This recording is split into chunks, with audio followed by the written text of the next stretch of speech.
In today's video, I'm going to show you how to use collections in Glide. If you find this helpful, be sure to like and subscribe, and let's get right into it. First, open your preferred web browser and go to Glide. Once the page loads, click on the Login button. After you've logged in, open the specific app you want to edit. Now, navigate to the screen within your app where you want to display data using a collection. This is where your users will see organized lists of information. On the left-hand sidebar, you'll see your app structure. Click on the screen or tab where you want to add your collection component. This will bring up the editing interface for that particular screen. With the screen selected, look for the Done Add Component button, usually found on the left or top of the screen editing area. Click on that. From the list of available components, choose a collection type to add. Glide offers various collection layouts, so pick the one that best suits the information you want to present.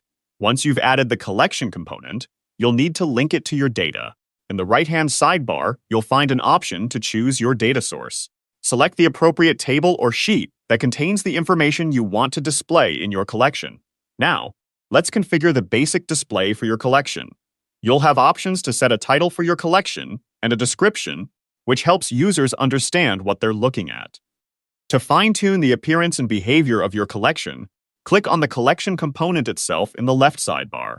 This will open up its specific settings in the right-hand sidebar.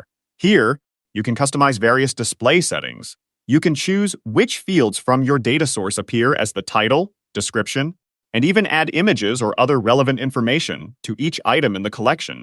Experiment with these options to make your collection visually appealing and informative.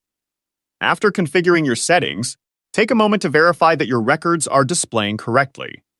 Click on an item within the collection to ensure it opens the appropriate screen or reveals the intended details, confirming that your links and configurations are working as expected. Finally, to make your changes live, click the Publish button, usually located in the top right corner of the Glide editor. Thanks for watching. If you found this Glide tutorial helpful, please like, subscribe, and turn on notifications for more step-by-step app building guides. See you in the next video.